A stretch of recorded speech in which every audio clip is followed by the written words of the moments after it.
Hello hello. देखो देखो देखो, क्या क्या है भाई प्रिंट कल्चर में? रोशन, कुछ समझाओ हमको।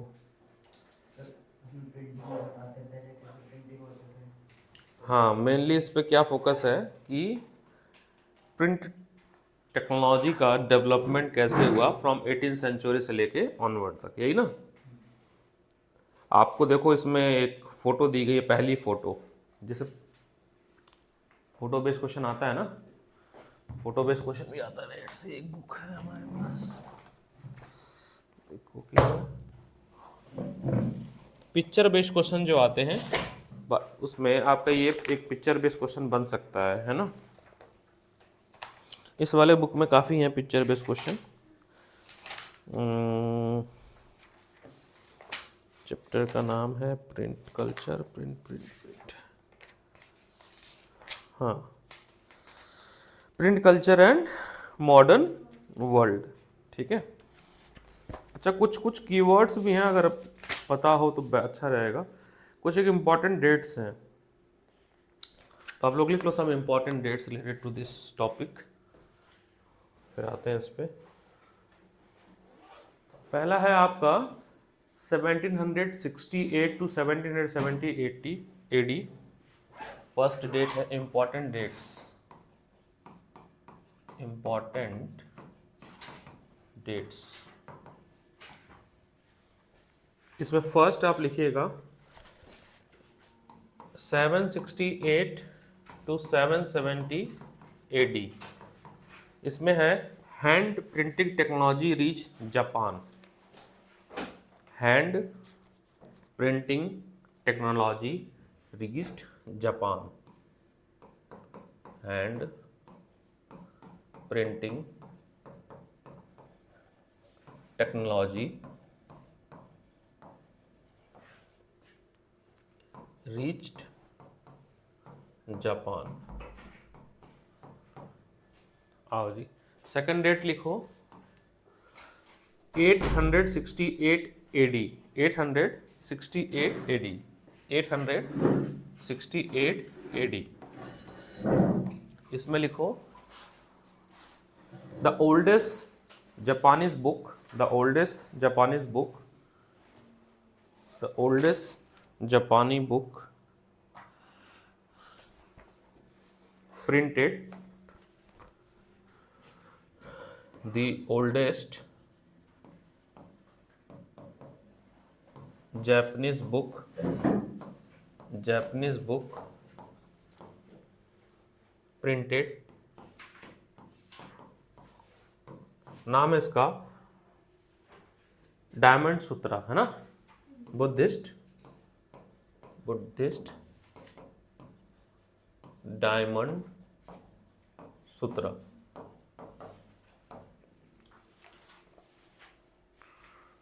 ठीक है। इसमें इस चैप्टर में जो फर्स्ट पिक्चर है ना आपका, ये वाला, इस पे क्वेश्चन आ सकता है ना? ये 1595 की अकबर नसीर बुक को कैसे लिखा जा रहा है उसकी फोटो है। देखो कितने लोग लगे हैं किताब को लिखने के लिए। कोई इंक बना रहा है, कोई पंचिंग मशीन से लेटर्स को प्रिंट कर रहा है। ठीक है, कैलीग्राफी है जो सुंदर लिख रहा है। 1295 third date 1295 Marco Polo, Marco Polo return to Italy, Italy after many year of exploration in China। तो मार्को पोलो जो चाइना से इटली आता है 1295 में, वहाँ के टेक्नोलॉजी को सीख के आता है और इटली में प्रिंटिंग प्रेस ये बनाने में हेल्प करता है। Next date 1570, 1570। Next date 1570, 1570।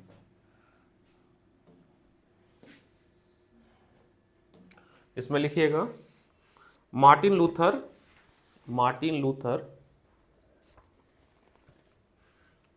wrote Martin Luther wrote 95 thesis।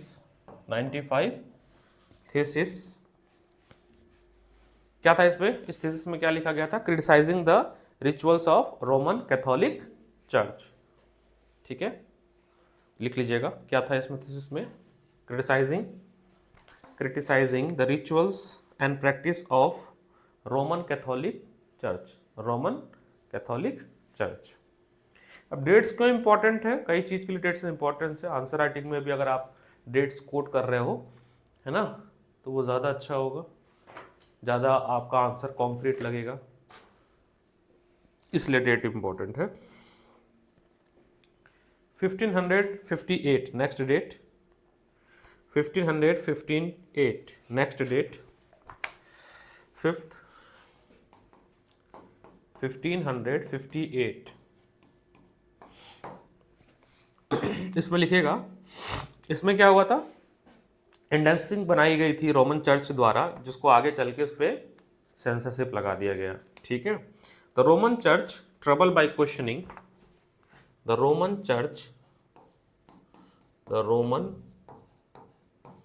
Church trouble by questioning of faith, questioning the of faith imposed severe control over publisher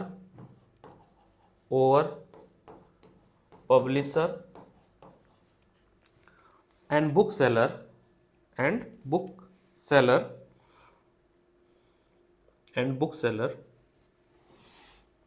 and began to maintain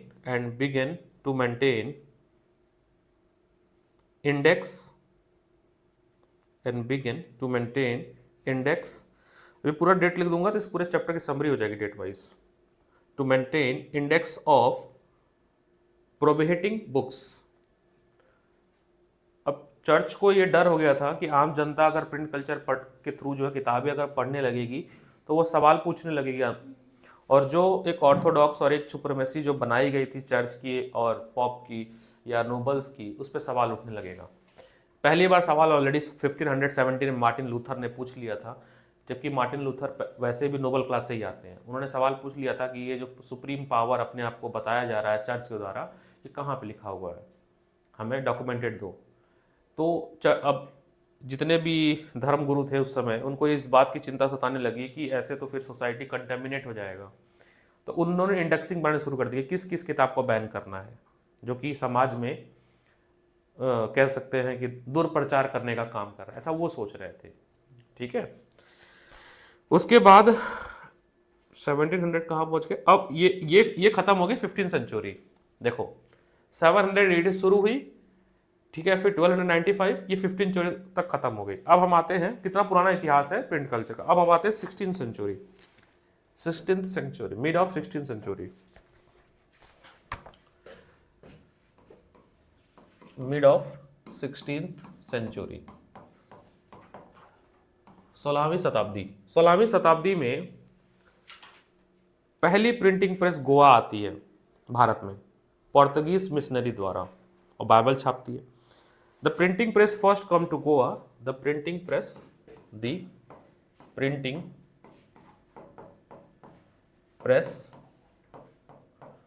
first came to Goa with Portuguese। इसके question answer लाई हो नेहा? अच्छा, notes NCERT में, अच्छा ठीक। Next 1780,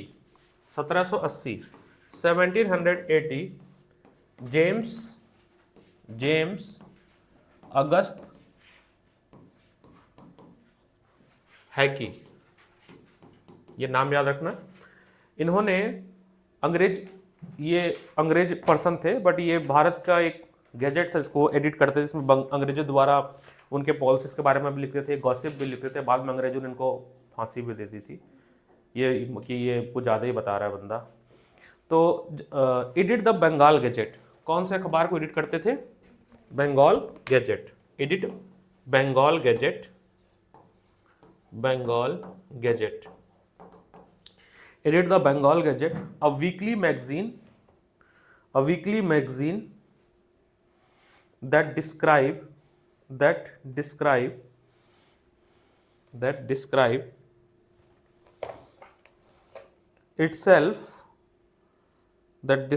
itself a commercial paper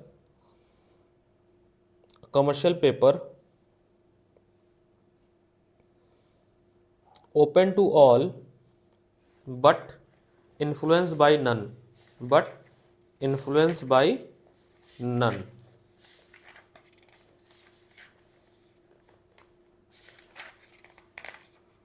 but influenced by none।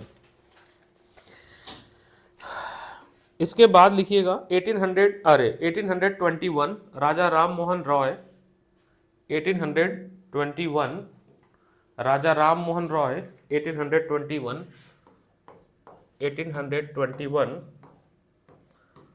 Raja Ram Mohan Roy publish Sambad Kaumudi,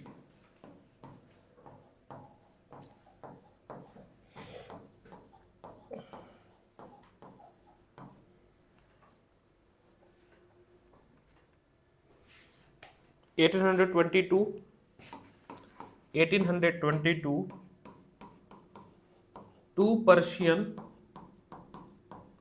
newspaper published, पहले का नाम है जामे जहान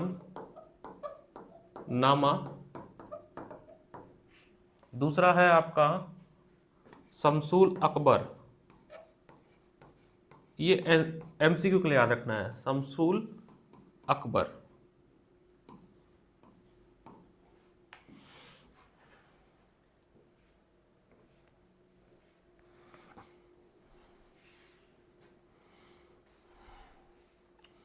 एटीन हंड्रेड सेवेंटी वन में Jyotiba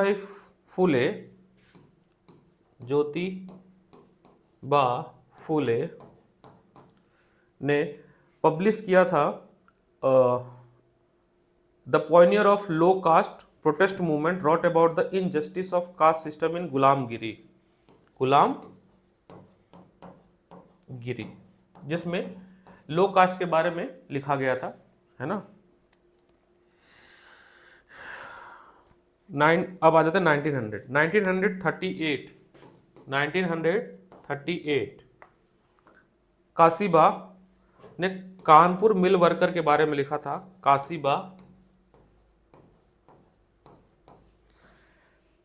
Kanpur mill worker, about Kanpur mill worker, Kanpur mill worker, और अखबार का नाम था छोटे और बड़े का सवाल, छोटे और बड़े का सवाल, छोटे और बड़े का सवाल।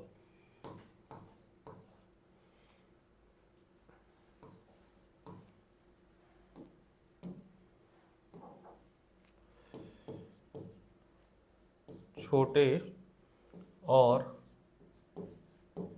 बड़े का सवाल।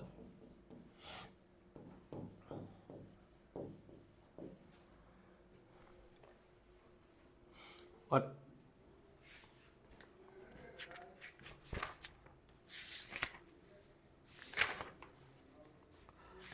बात करें इस चैप्टर से पिक्चर बेस्ड क्वेश्चन की बात करें तो द फर्स्ट पिक्चर जो आपकी बुक में है 1595, उस पर क्वेश्चन है कि this scene of book making for Akbar Nasir, it depict a royal workshop, how were book produce in India before the advent of printing culture. क्या थीम है इसका कि प्रिंट कल्चर या भारत में प्रिंटिंग मशीन आने से पहले किस तरह से किताबें छापी जाती थी भारत में, उसका डिपिक्शन है ना। उसके बाद सेकंड पिक्चर है आपका अ page from Diamond Sutra, a page from Diamond Sutra. NCERT लगा देनी चाहिए थी बट चलो कोई बात नहीं।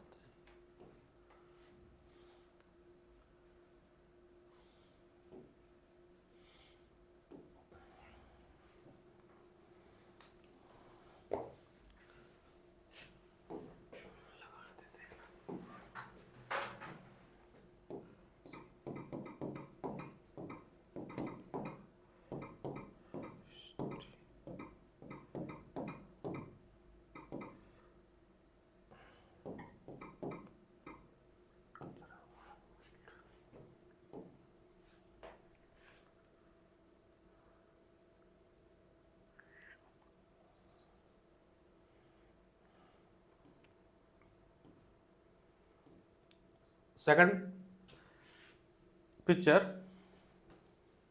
ये वाली है, a page from Diamond Sutra. इसमें नीचे लिख लो, it is page from Diamond Sutra, Buddhist missionary from China introduce, Buddhist missionary, वैसे लिखा भी है वैसे यहाँ पे, Buddhist missionaries from China introduce hand printing technology to Japan in 768 to 770 AD। ये ना first line, Buddhist missionary from the China introduce hand printed technology to Japan around इतना। The oldest Japanese book printed in AD 868 is the Buddhist Diamond Sutra containing 6 sheet of text and wooden illustration। 6 पन्नों का ही है और किस पे लिखा हुआ है ये, लकड़ियों पे लिखा हुआ है, ठीक है। उसके बाद जापान में प्रिंटिंग कल्चर का यूज किया जाने लगा प्लेइंग कार्ड छापने को, पेपर मनी छापने को। इन मिडवेल जापान पोएट राइटर्स, ठीक है, किताब छापने लगे।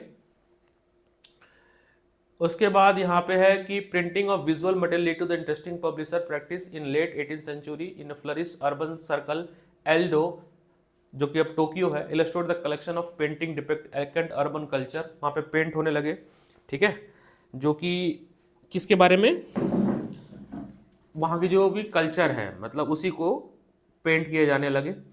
Libraries book store were place, है ना, hand printed material was various type, book on women, musical instrument, calculation, tea ceremony, flower arrangement, proper adequate and cooking famous places. यहाँ पे यह बॉक्स नंबर 1 में एक ये है, इनके बारे में क्या है, इन पे है, this is a ukiyo print by, क्या नाम है पढ़ के बताओ, किटगवा जो भी नाम है, a Japanese artist of mid 18th century. What is, इनका प्रिंटिंग क्या था, तो नाम ही बहुत टेढ़ा है, तो जो भी है इसको कैटी पढ़ लेते हैं हम लोग। तो कैटी was highly regarded for ukiyo print which depict the floating world और ऑर्डिनरी ह्यूमन एक्सपीरियंस। तो मानव के एक्सपीरियंस के बारे में लिखती थी, ठीक है। His print influence Manet, Monet and Van Gogh, जो भी है वो वहाँ का वर्ड है, ठीक है, लिखा ना, influence artist like Manet, Monet, Van Gogh's. ये पढ़ लो, इसमें से कुछ भी आ सकता है इस बॉक्स में से, ठीक है। इसके बाद है आपका ये क्या है, फिगर नंबर 4 किसके बारे में है, a man look out for window at snowfall while women preparing. अच्छा, एक वहाँ एक दिन का दिनचर्या का दिखाया गया है ना, लाइफस्टाइल के बारे में, ठीक है। प्रिंट कम टू यूरोप, तो प्रिंट कम टू यूरोप में मैंने अभी डेट लिखवाया था, ठीक है, 1295 मार्को पोलो, ये चाइना से आए थे, है ना, सीख के इटली में, और इटली में इन्होंने इंट्रोड्यूस किया गया था। इसमें एक कीवर्ड है वेलम। वेलम क्या है, एक स्किन से बनी हुई कवर, है ना, कवर को बोलते थे, स्किन से बनी होती थी।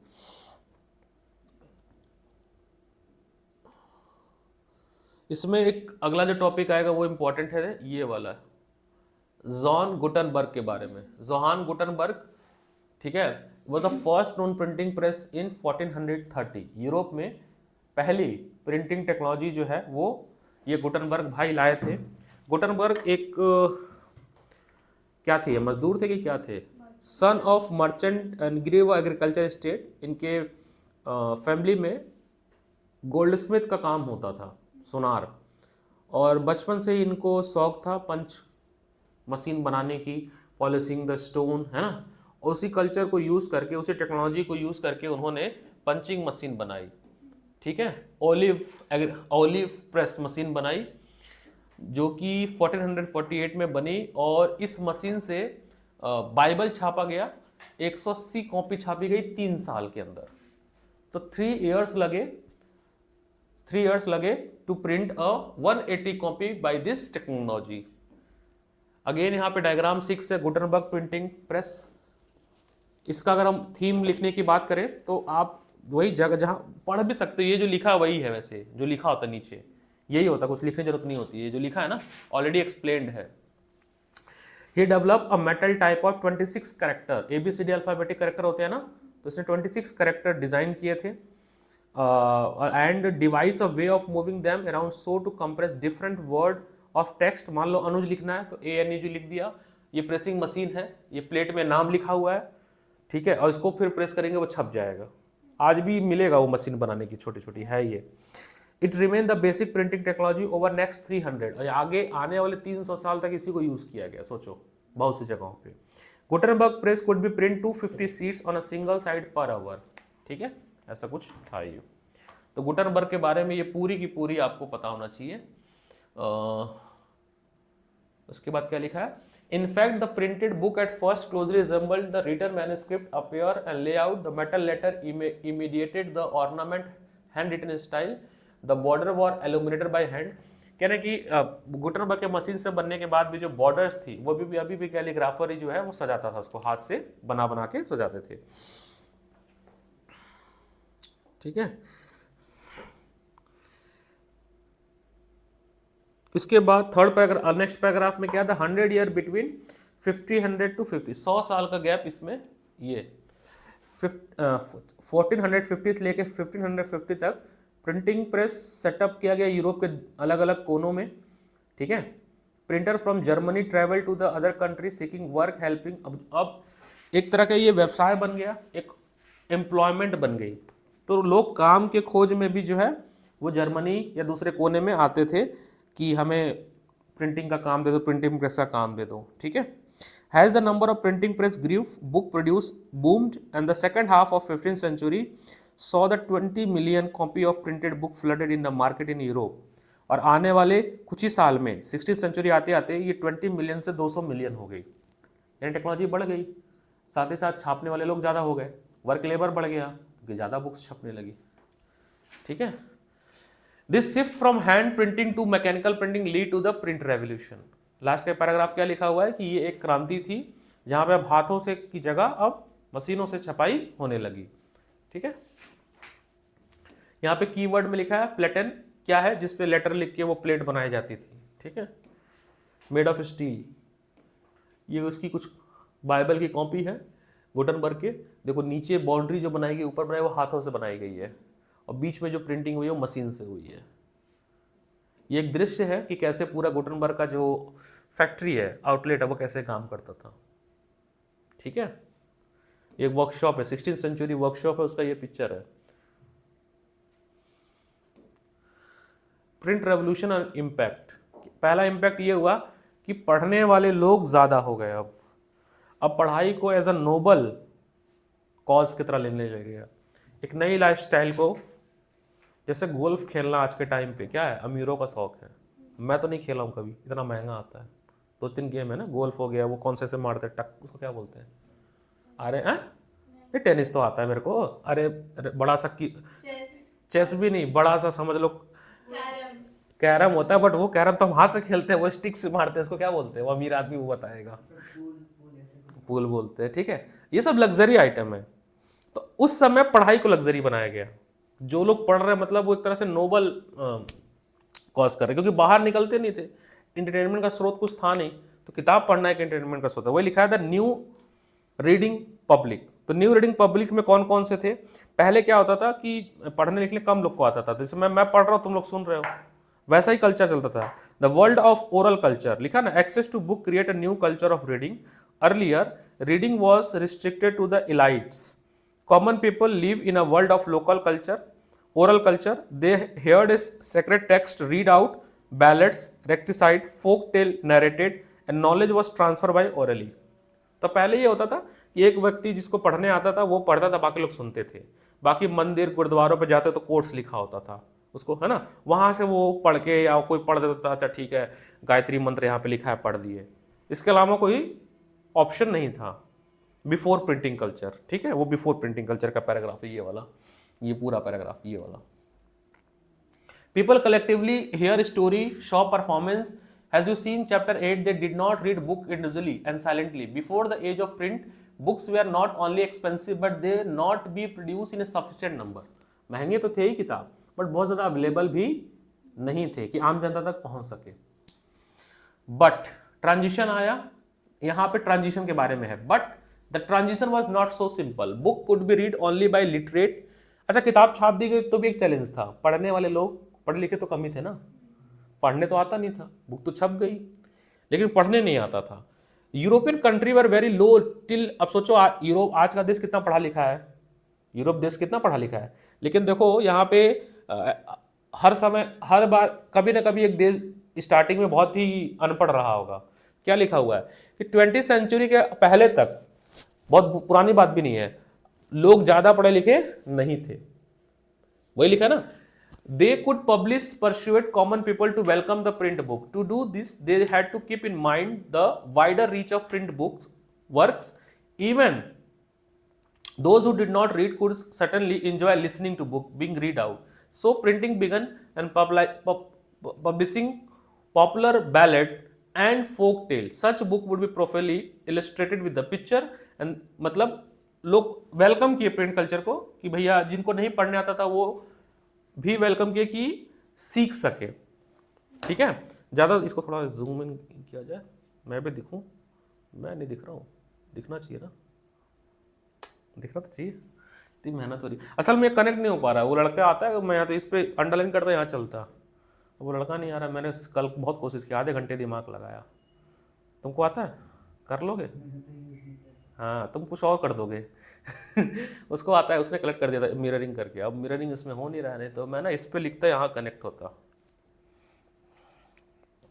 कुछ वाईफाई का भी इशू है, तो संस्कार आता 9th वाला, उसको आता है कनेक्ट करने, उसने कनेक्ट कर दिया था।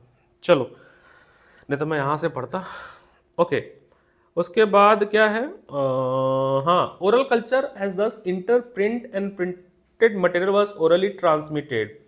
The line that separate oral and reading culture become blood.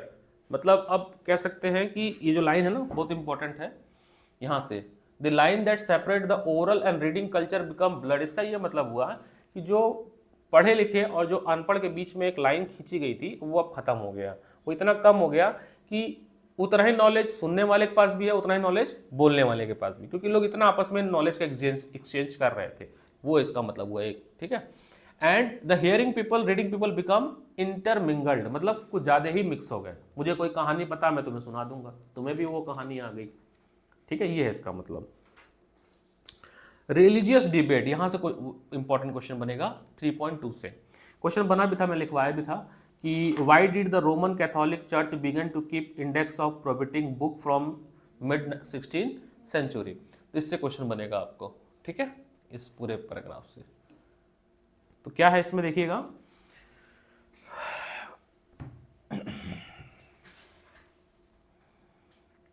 अब लिखा है कि print create the possibility of wide circulation of ideas, introduce new world of debate and discussion. Print culture के आने से एक नया समाज, एक नया वर्ग उभर के आया जो डिबेट करता था टॉपिक्स पे, जो डिस्कशन करता था, जो सवाल पूछता था। सोचो कैसी दुनिया रही होगी ना, कोई सवाल ही नहीं पूछता था पहले। मोदी जी आए, कुछ भी कर दिए, कोई पूछेगा ही नहीं। तो पूछते हैं न्यूज़पेपर में, अखबारों में, सोशल, सबसे इजी सोशल मीडिया में। अब तो पूछ रहे हैं ना। तो इस दौर का है जब कोई नहीं पूछता था, कितना बेकार रहता होगा। कोई भी एक राजा है, जो मर्जी वो कर दिया, कोई पूछने वाला नहीं है, सवाल जवाब कुछ नहीं होता था। Even who disagree with establish authority could now print and circulate the idea. अब इतनी पावर लोगों के पास भी आ गई थी कि भाई अब अगर आपको किसी चीज़ से लगता है कि नहीं सही है, कोई कानून नहीं सही है, कोई रिचुअल्स नहीं सही है, तो अब आप छाप सकते हो, लिख सकते हो। एक डिफरेंट माइंडसेट के लोग डेवलप हो रहे थे किताब पढ़ने से। This has a significance in the difference of life, जिसकी वजह से काफ़ी परिवर्तन जो है आम जीवन में आया। ठीक है, now everyone welcomed the printed book, and those who did also has a fear about, many were, सभी ने वेलकम किया, लेकिन कुछ लोगों के अंदर इस प्रिंट कल्चर को लेकर डर भी सता रहता था। ये कुछ लोग कौन से थे? धार्मिक गुरु लोग, रिलीजियस लोग थे, नोबल्स थे, और लोगों का मानना था कि हमारी जो नोबल्स थे कि हमारी जो ये किताबें हैं, ग्रंथ हैं, ये बहुत वैल्यूबल है। अगर ये आम जनता के हाथ में चली जाएगी तो डिसरिगार्डेड हो जाएगा, पॉल्यूटेड हो जाएगा। और अभी भी जैसे इस्लामिक पे भी कहते थे कि लड़कियां पढ़ लेंगी तो इस्लाम धर्म करप्ट हो जाएगा, तो उनको पढ़ने नहीं देते थे इस्लाम, ठीक है, लड़कियों को। It was fair that if there was no control over what was printed and readed, then religious and irreligious thought should be spread. मतलब लोग बागी हो जाएंगे और अधार्मिक तत्व, यानी कि जो धर्म के अगेंस्ट में होंगी, वो बातें लिखी जाने लगेंगी। जैसे भी बीच में हुआ भी था, जब राम मंदिर का बन रहा था, तो किसने लिख दिया कि किसने देखा कि राम वहाँ पैदा हुए। अब लिखने का अधिकार था तो लोगों ने लिख दिया। कई लोग ऐसे बोल दिया कि हम, राम नाम का कोई व्यक्ति था ही नहीं, मतलब जो हमारे रामायण है उसको ही गलत साबित कर दिया। बोले एक इंसान ने लिखा ना, उस इंसान की थॉट प्रोसेस थी, लेकिन देखा किसने? देखा तो किसी ने नहीं है। सही बात है, आम जनता जीवन में तो किसी ने नहीं देखा है, हम तो बस मानते हैं ना रिचुअल्स को। तो ये लिखने की ताकत मिली, जिसकी वजह से सवाल उठ गए। तो वही लोगों को ये डर था कि कुछ गलत भी लिख देंगे, हम कैसे इसको जस्टिफाई करेंगे। Expressed by religious authority and monarchy as well as many writer and artisan, this anxiety was basis of widespread criticism of new print literature that has begun to circulated। और ये जो डर थी, एंग्जाइटी थी, ये कहीं ना कहीं जो एक एंग्जाइटी क्रिएट हो रही थी उसके खिलाफ थी कि मतलब कुछ भी सर्कुलेट हो जाएगा तो फिर उसमें फिर एक लोगों ने कर भी दिया, मार्टिन लूथर ने, डेट आपको लिखवाया था, मार्टिन लूथर ने 1570 में एक अपनी थीसिस या कह सकते हो बुक सवाल से भरा हुआ कुछ क्वेश्चंस बैंक टाइप का बना के सभी चर्च पे चिपका दिया। और उस पर सवाल थे कि जो रोमन कैथोलिक चर्च जो प्रैक्टिस कर रहे हैं, जो अपने आप की ताकत बता रहे हैं, वो कहाँ लिखा हुआ है, किसने दिया इस बात को। और भाई गरीबों पे तुम अत्याचार करोगे और गरीबों के लिए अगर तुम सवाल उठाओगे तो तुम उनके तो मसीहा बन जाओगे। और यहीं से जो है लूथर मसीहा बन गए, गरीबों के, आम जनता के, कि सही बात है। और इनकी किताबें जो है 5000 से ज़्यादा कुछ ही हफ्तों में, सप्ताहों में छप के बढ़ गई। ठीक है, ये लिखा ना यहाँ पे 5000 copy within the few week and second edition appear in 3 months and deeply grateful to print, Luther said printing is the ultimate gift of God.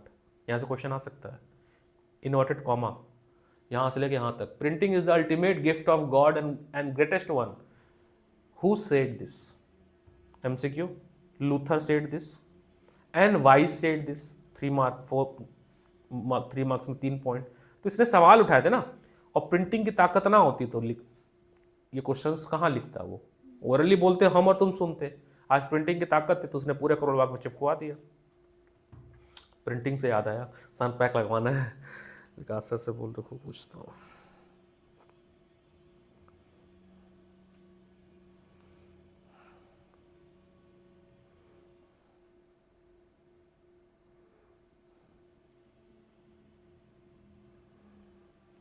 ठीक है, सो ये कुछ है। उसके बाद है प्रिंट एंड डिसेंटेंट। डिसेंटेंट अंग्रेजी के वर्ड का मतलब बताओ, तुम्हारी इंग्लिश बहुत अच्छी है। तुम्हारी तो इंग्लिश अच्छी है। डिसेंटेंट मतलब वही ना कि नाराजगी, सहमति ना होना, है ना। तो सहमति नहीं थी भाई लोगों को, जो रिलीजियस वक्त। Print and popular religious literature stimulated many distinctive individual interpretation of faith even among the little educated working people. जैसे कि अब हाँ जी भैया, हाँ जी भैया, हाँ जी भैया। अच्छा अच्छा, मैं भेज देता हूँ विकास सर को, वो लोकेशन बता देंगे ना कि कहाँ कहाँ लगाना है एक बार। ठीक है, ठीक है, ठीक है, ठीक ठीक ठीक, मैं विकास सर को भेजता हूँ। अब इसमें एक नाम है, अंडरलाइन करना है आपको, Menocchio the miller in Italy began to read book that were available in his locality. He reinterpreted the message of Bible and formulate. अब बड़ा अच्छा कहानी मैं आपको जोड़ता हूँ। आतंकवादी जानते हो किसको कहते हैं? अब उनको अलग तरह से उनकी वो पढ़ाई जाती है, जो भी कुरान की जन्नत मिलेगी, इस्लाम को बचाना है तो पता नहीं क्या क्या करना होता है ना, मारना होता है। मतलब उनके जो मौलाना हैं, उन्होंने क्या किया, री इंटरप्रिटेट किया अपने बुक्स को अकॉर्डिंग टू हिज प्रॉफिटेबल और वेलफेयर, है ना। तो वही लिखे, कई सारे लोग लिखी हुई जो ग्रंथें थी उनको अपने हिसाब से इंटरप्रिटेट कर लिए, क्योंकि पढ़ने की अवेलेबिलिटी सबको थी। अब भारत का संविधान पढ़ने की आज़ादी सबको है, बट तुम गलत इंटरप्रेट कर लो, उसको सही करने के लिए एक बैठा हुआ है सुप्रीम कोर्ट ऑफ इंडिया, वो बताता है कि नहीं नहीं, इसका मतलब यही है और वही तुम्हें मानना पड़ेगा। वही लिखा हुआ है यहाँ पे, he reinterpreted the message of Bible and formulated the view of God and creation of that enraged the Catholic Church. And when the Roman Church began its, ये पूरा प्रोसेस पढ़ा उन्होंने कि ये कुछ अलग ही बता रहा है और इससे कि आम जनता में तो बहुत दिक्कत होगी, तो इसको गिरफ्तार भी किया गया और इसको फांसी की सजा दे दी गई, अल्टीमेटली एग्जीक्यूटेड।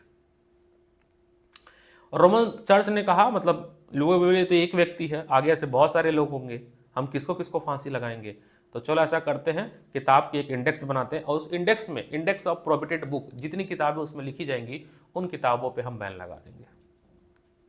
ठीक है, ये था इस पैराग्राफ का निचोड़। रीडिंग मैनिया, इसमें फिर वही होगा, पढ़ने वाले लोगों के बारे में ही होगा, न्यू वुमेन्स वगैरह होगा, चैप बुक है ना। इसमें एक बार कुछ खास है नहीं, क्योंकि मैंने हाईलाइट नहीं किया, इसका मतलब कुछ खास नहीं रहा होगा, फिर भी एक बार देख लेते हैं। रीडिंग मीडिया में अब लोग यूरोप में 18 सेंचुरी के बाद से लोग पढ़े लिखे हो चुके थे, 60 to 80% लोग अब पढ़ लिख ले रहे थे। तो अब जब पढ़ लिख ले रहे थे तो ज़्यादा से ज़्यादा अब किताबों की डिमांड बढ़ रही थी, कल्चर बढ़ रहा था किताब पढ़ने की, और अलग अलग तरह की किताबें भी छपने शुरू हो गई। नई तरह की लिटरेचर अपेयर्ड हुई, जिसमें नए टारगेट को वो किया गया, मार्केट किया गया। इसमें बुक सेलर हायर किए गए, जैसे मान लो मैं हूं, अभी तक मैं किताब बेचता था ना, अभी आज के टाइम पे एक बुक बेचेगा कोई बंदा, अब हमने हायर किया कि बुक छापो, लिखो। तो बुक सेलर जो है अब हायर करते थे पेडलर्स को कि गली गली जाए, उनके द्वारा छापे गए किताबों को बेचे।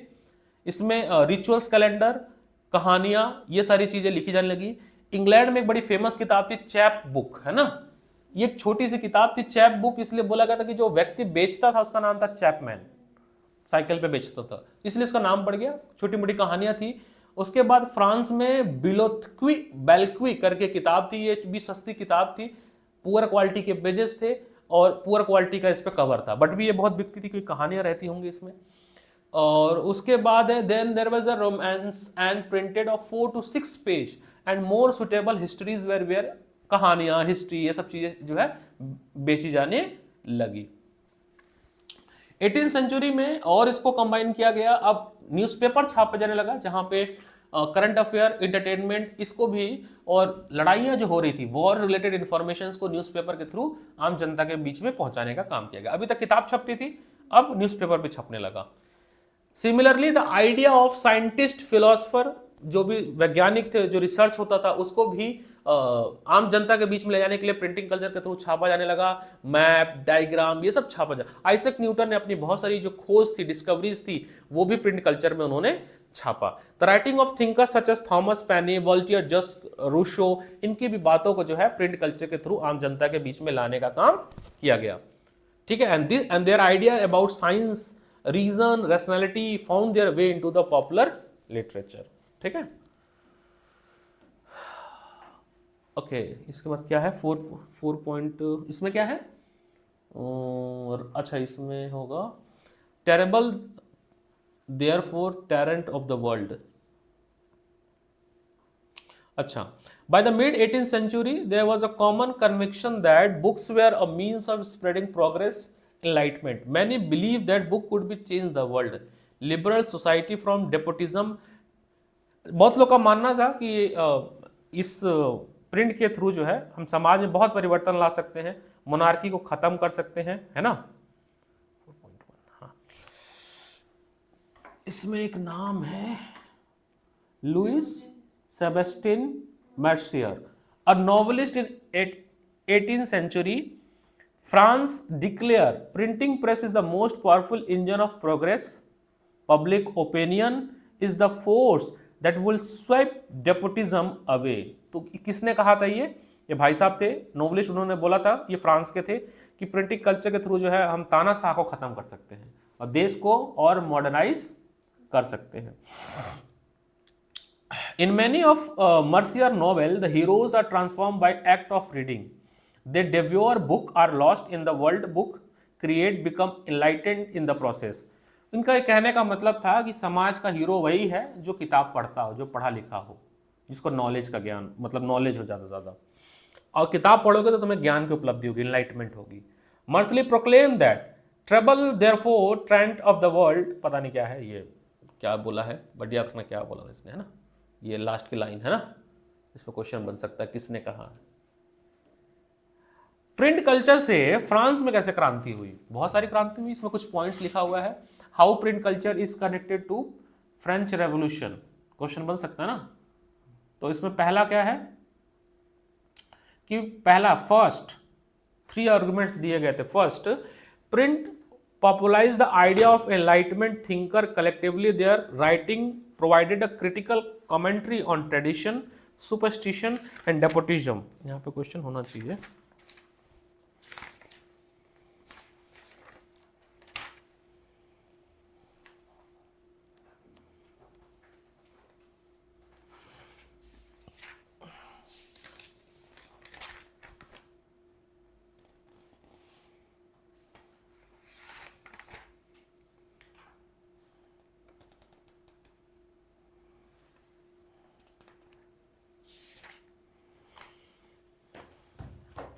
तो इसमें कुछ आर्गुमेंट दिए गए। पहला है कि प्रिंट कल्चर के थ्रू जो है जो थिंकर की सोच थी, जो भी मतलब वो सवाल उठा रहे थे, वो आम जनता तक पहुंची। दूसरा, print create a new culture of dialogue and debate. लोग जो है अब सवाल जवाब करने लगे, जो चीज़ें एग्जिस्ट कर रही थी, जो फ्रांस की सोसाइटी थी ना, 3 स्टेट सोसाइटी, उस पर सवाल किए कि भाई ये किसने बनाया, ये फर्स्ट स्टेट, सेकंड स्टेट और थर्ड स्टेट, उस पर सवाल होने लगा। And third, 1980 there was an outpouring of literature that mock the royalty. इतनी किताबें, इतनी कहानियां लिख दी गई जो कि नोबेलिटी के ऊपर सवाल उठाती थी, उनको चिढ़ाती थी। ठीक है, कि तुमको राजा बना दिया, किस लिए राजा बना दिया कि भैया, है ना, क्योंकि राजा के पुत्र थे तुम। कार्टून लिखे गए, कहानियां लिखी गई, और ये सब एक वजह बनी फ्रांस में क्रांति का, मतलब एक सोर्स बना। और भी कारण थे, ये तो हेल्पिंग किया, उसमें आग में घी डालने का काम किया। How do we look at this argument? This can be not doubt that print help spread of idea, but we must remember that people did not read just one kind of literature. If they read the idea of Voltaire and Rousseau, they were also exposed to monarchical and church propaganda. They were not influenced directly by everything they read and saw. They accept some idea, reject other. They interpreted things their own way. Print did not directly shape their mind, but it opened a possibility of thinking differently. क्योंकि ये नहीं कि किताबों में जो भी लिखा था वो ब्लैंक टू बैक जो है वो मान लिए बात को आम जनता ने। बहुत सारे लोगों ने अपने हिसाब से इंटरप्रेट किया। लेकिन हाँ, एक चीज हुआ, लोगों, प्रिंट कल्चर ने लोगों की आइडियोलॉजी को तो प्रिंट नहीं, नॉट शेप देयर माइंड, लेकिन उनके दिमाग को खोल दिया थिंकिंग और सवाल पूछने के लिए। ठीक है, अगला है 19th सेंचुरी। इसमें बच्चों के लिए किताब लिखी जाने लगी, वुमेन्स के लिए, वुमेन्स भी अपनी किताब में। एक ग्रामीण ब्रदर्स की बुक थी जो कि बच्चों के लिए लिखी जाती थी, है ना। द ग्रामीण brother in the German spend years of compiling traditional folk tale gathering from peasant, किसानों से इकट्ठा किए गए। ठीक है, रूरल फोल्क टेक लिखी जाती थी, बच्चों के लिए, और महिलाएं भी, जो इलाइट क्लास की महिलाएं थी वो भी अब मैगजीन लिखती थी घर की, कैसे घर को संभालें, कुकिंग के बारे में लिखती थी, है ना, ये सारी बातें लिखती थी। इसमें एक नाम है वुमेन्स का कुछ, Jane Austen, Bronte sister and George Eliot, ठीक है, ये वुमेन्स के प्रॉब्लम्स के बारे में, उनके लाइफस्टाइल के बारे में लिखती थी। अच्छा, लैंडिंग लाइब्रेरी का कल्चर बहुत हो गया। लैंडिंग लाइब्रेरी मतलब जैसे अभी करोल बाग में देखो कितनी लाइब्रेरी बन गई है, बट ये लाइब्रेरी पढ़ने के लिए मतलब किताब नहीं मिलेगी, आए वो लाइब्रेरी नहीं, कैफे है, डेस्क है, अपनी किताब ले आके पढ़ो। बट लैंडिंग लाइब्रेरी का मतलब वहां जाओ, किताब बोरो करो, उसकी कुछ चार्जेस दो और कहानी पढ़ो, फिर बुक्स वापस कर दो। मेन लाइब्रेरी का डिफिनेशन वही होता है। तो बहुत सारी लैंडिंग लाइब्रेरी खोली गई जहां पे लोग आते थे, बैठते थे, पढ़ते थे। मिड 19th सेंचुरी के आसपास की बात है। यहाँ पे सेल्फ इंप्रूवमेंट की किताबें थी, सेल्फ एक्सप्रेशन की बहुत सारी किताबें थी। लिखिए ना, worker had some time for self improvement.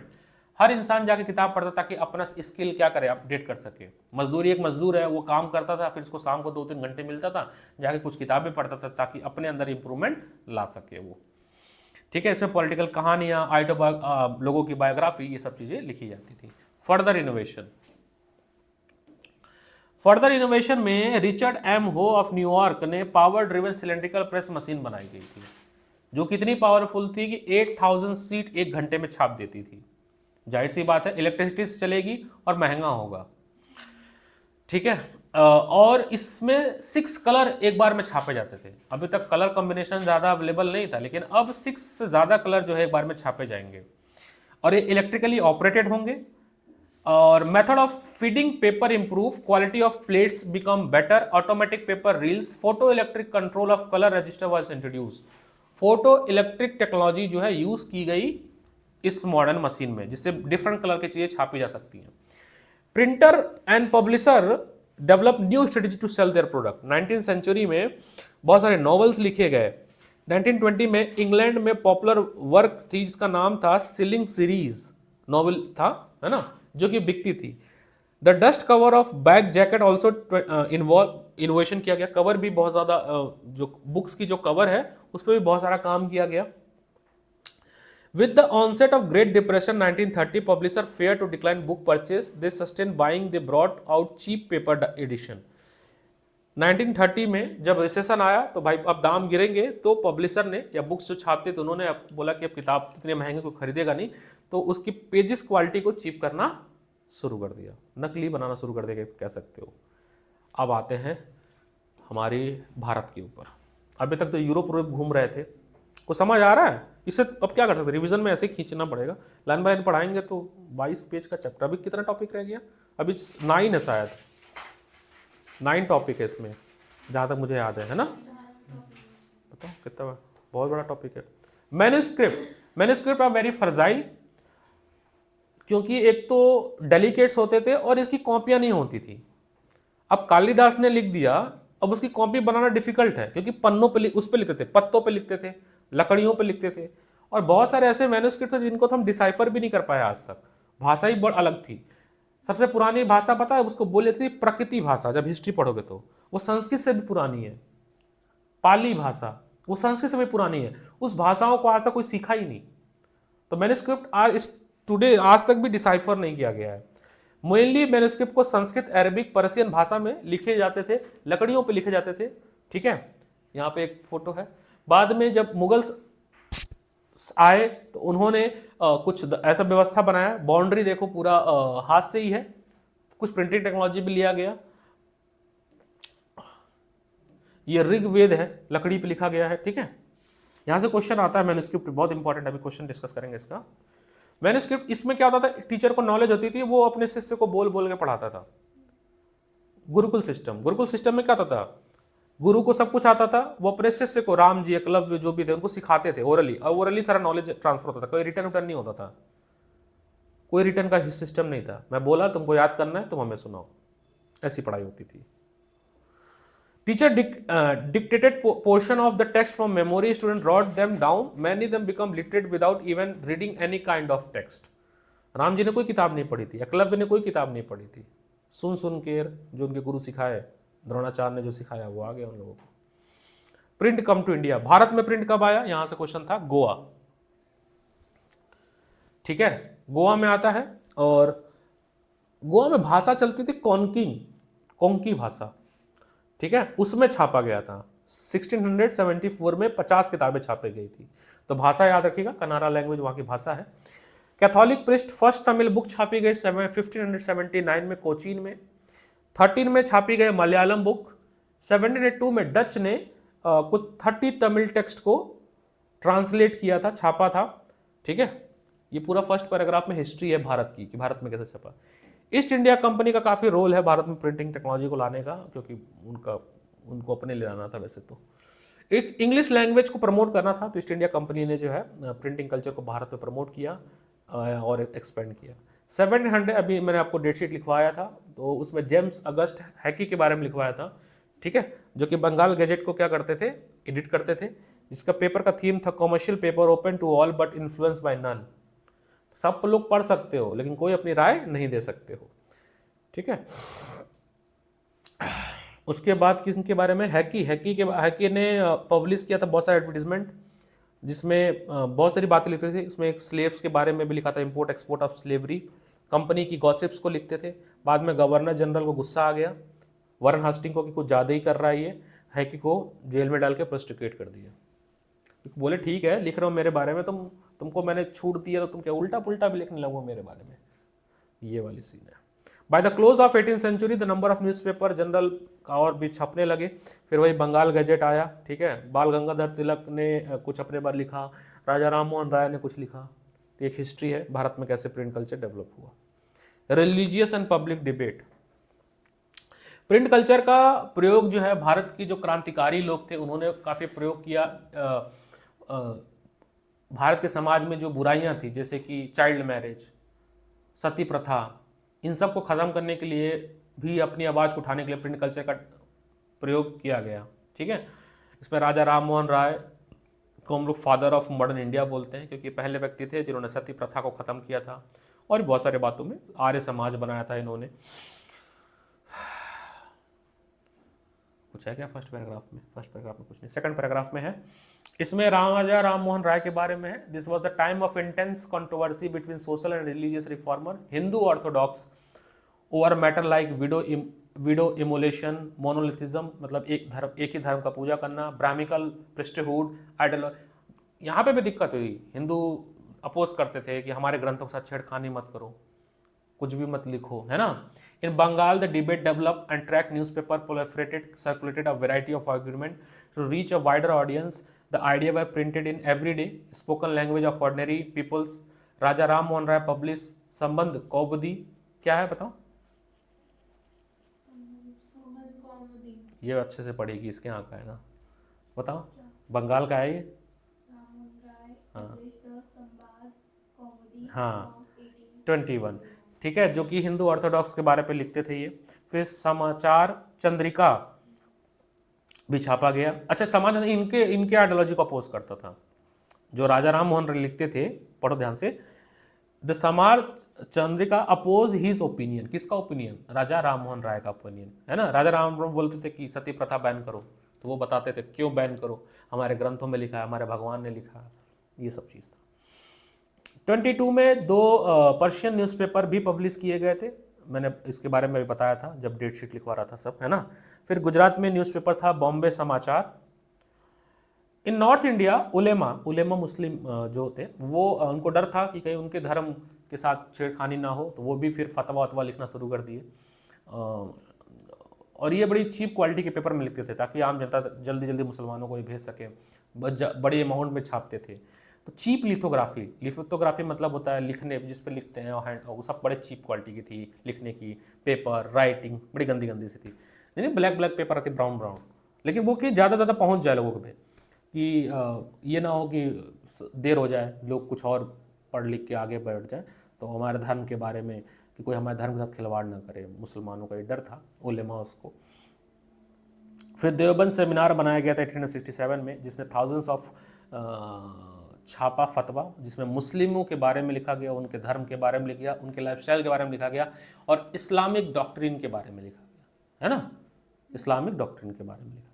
All through the 19th century the number of Muslim act and seminar बढ़ते गए, लिखते गए, सब चीज़ें होते रहे। Urdu print this conduct this battle in public.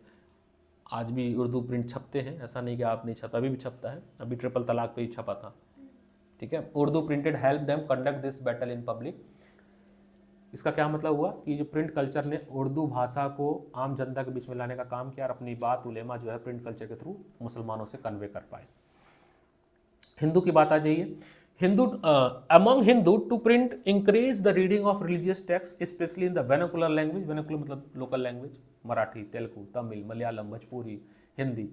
The first print edition of Ramcharitmanas of Tulsidas, a 16th century, came out from Calcutta in 1810. By the mid-century, the cheap lithography edition flooded North India market. From the 1880, the Naval Kishore Press at Lucknow and Sri Venkateshwar Press in Bombay published numerous religious texts in vernacular language.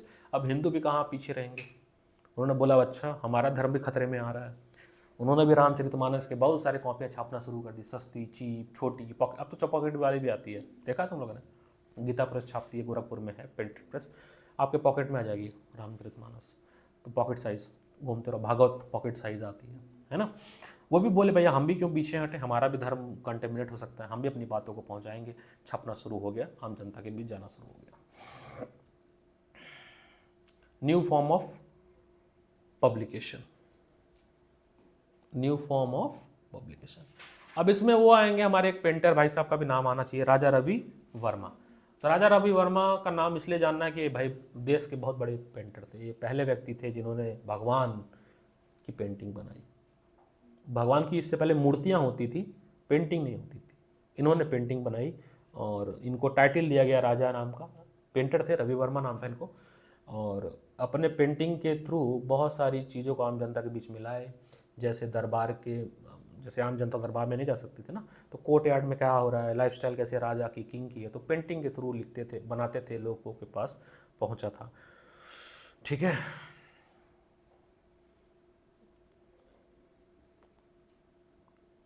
Women's and print, महिलाएं and, तो इस वाले paragraph में एक बार राजा रवि वर्मा के बारे में scan मार लेना। The cheap print and calendar easily available in bazaar could be brought even by poor to decorate the wall. ये इतना छाप दिए और इतना सस्ता हो गया कि मान लो मेरे घर में सीलन लग गई है तो पेंट नहीं करा पाऊंगा मैं, तो मैंने क्या किया, एक बड़ा सा पेंटिंग ला के चिपका दिया। तो लोग पेंटिंग का यूज़ अपने घर को सजाने के लिए भी करते थे। ये भी हमने क्या किया, सजाया तो इसके पहले पीछे की दीवार में सीलन पड़ गया था, तो मैं प्लास्टिक की वॉल लगा दी, पेंटिंग टेक्नोलॉजी। तो वही चीज़ है ये भी। 1870 में कैटकेस एंड कार्टून भी अब छपने लगे न्यूज़पेपर में, जो कि सोशल पॉलिटिकल के किस्से को बताते थे कार्टून के थ्रू, मजाक के थ्रू लोगों को एजुकेट करना शुरू किए, वेस्टर्न क्लोथ, वेस्टर्न कल्चर के बारे में एक्सेट्रा। और इंपीरियल रूल मतलब अंग्रेजी हुकूमत के खिलाफ लोगों को जागरूक करने का काम किया गया।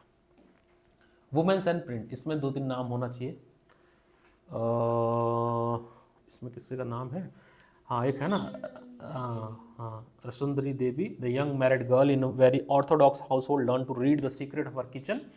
और उन्होंने फिर ऑटोबायोग्राफी लिखी थी अमर जीवान, जो कि 1876 में पब्लिश हुई है ना, बंगाली लैंग्वेज में।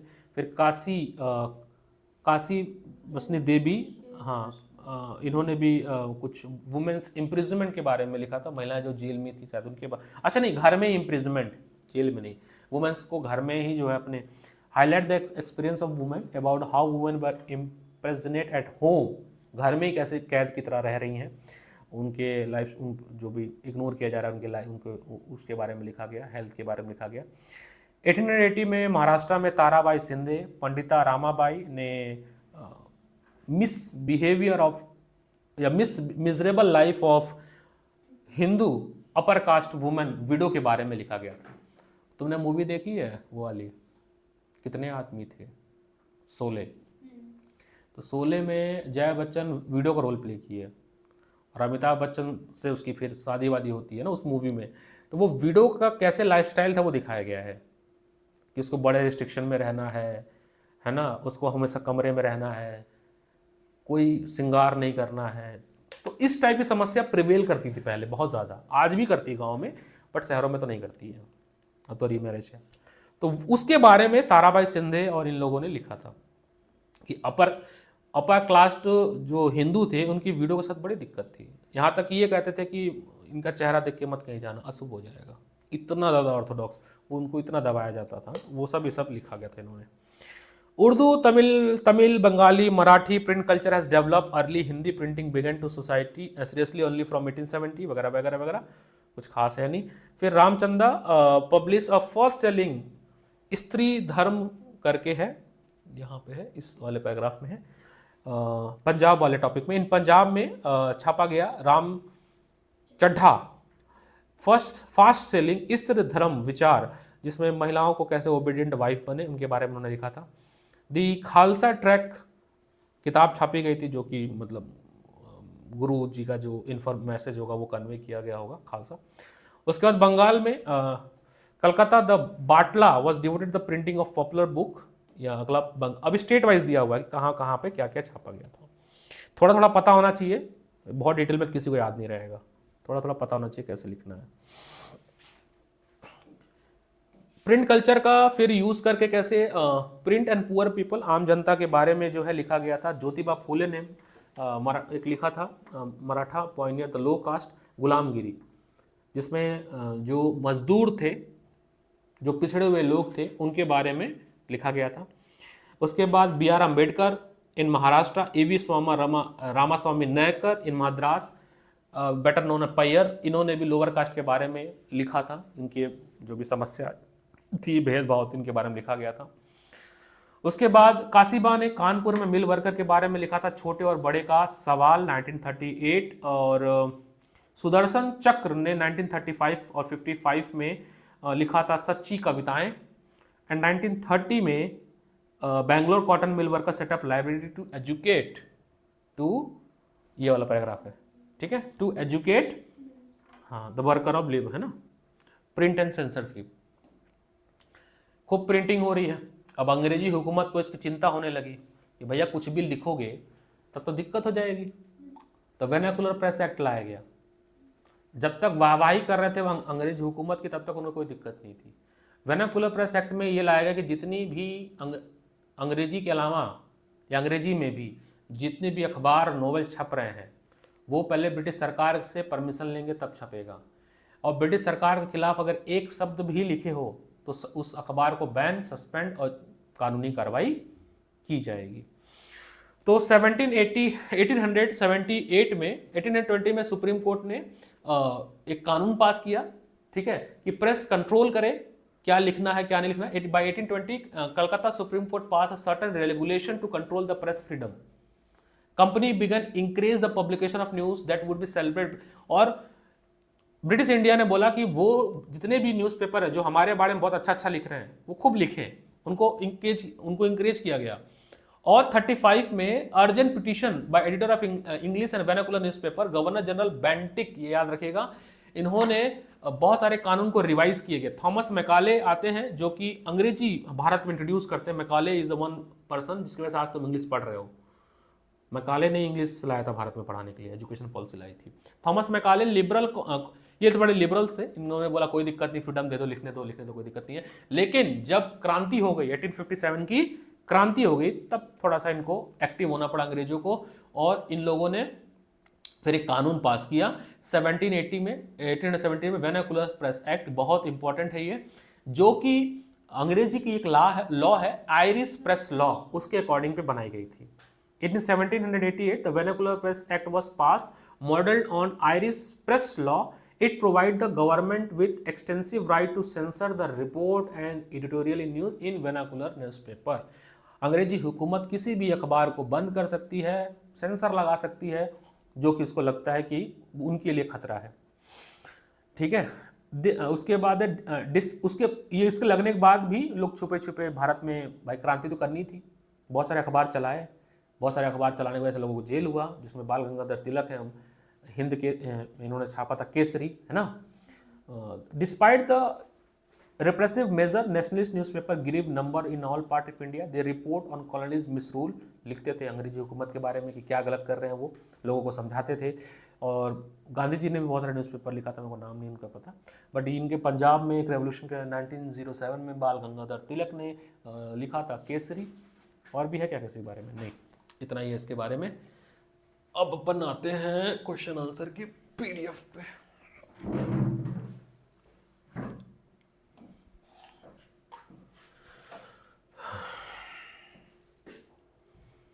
इसमें देखते हैं फटाफट क्वेश्चंस कुछ।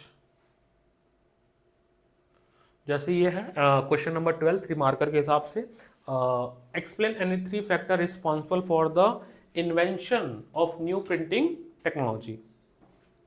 क्या क्यों रिस्पॉन्सिबल था बताओ।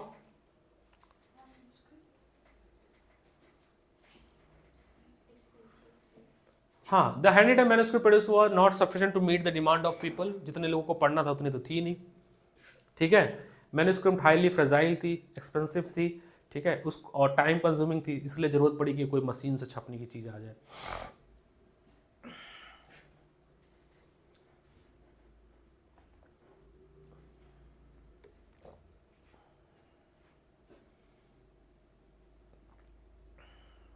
Describe the wood block printing, ये मार्को पोलो लेके आए थे चाइना से, इटली में, ठीक है।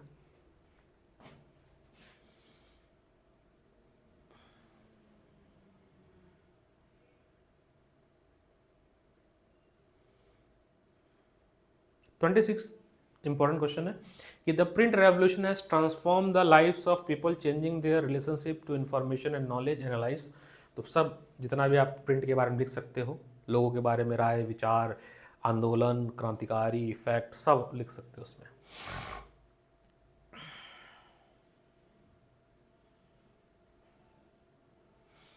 स्टार्टिंग में ये जो इंडेक्सिंग बनाई गई थी धर्मगुरु द्वारा, जो बैन लगाया गया था कि ये किताबें लोग पढ़ के कुछ ज़्यादा ही मिस इंटरप्रेट कर रहे हैं। Explain the effort of print culture in the religious sphere in the early modern, तो वो सारा यहाँ पे है। मार्टिन लूथर के बारे में भी देखो यहाँ पे है, न्यू डिबेट एंड डिस्कशन, ठीक है, वो सब कुछ है।